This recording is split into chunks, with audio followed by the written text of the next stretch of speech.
Levita Spumatherm ελληνικής κατασκευής, αρκετά οικονομικός.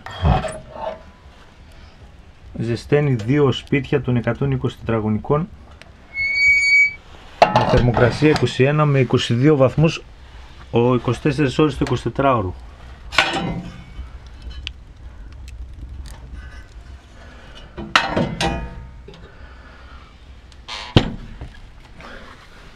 Τα νερά αυτή τη στιγμή είναι στους 60 βαθμούς.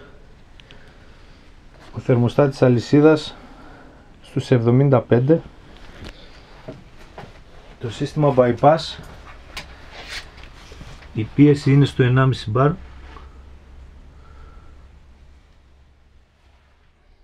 Οι τρίοδος μίξες, τα επιστρεφόμενα στους 60 περίπου, και τα νερά μετά τη μίξη. Κυκλοφορητής είναι Vilo 25/6. Εδώ το σύστημα ψήξης ενεργοποιείται στους 95 βαθμούς Κελσίου.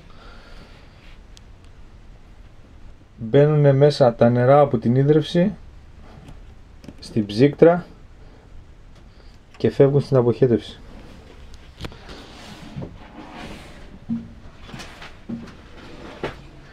Το ηλεκτρικό σύστημα, ο θερμοστάτης ασφαλείας, ενεργοποιείται στους 92 βαθμούς Κελσίου και ο θερμοστάτης του κυκλοφορητή ενεργοποιείται στους 62 βαθμούς Κελσίου.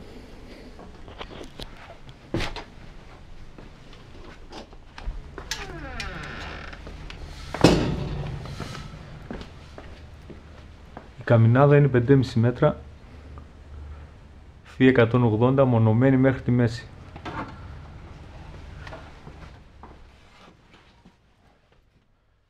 Εδώ ηλεκτροβάνες, το boiler, ο πληρωτής, το κλαπέ, η σωλήνα για το σύστημα ψήξης, φίλτρο νερού,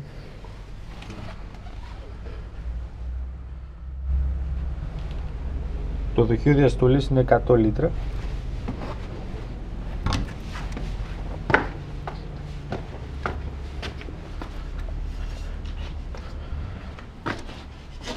Ξυλολέβητα Spumatherm με 60.000 θερμίδες και οι 10 τόνους ξύλα από τον Οκτώβριο μέχρι και τον Απρίλιο.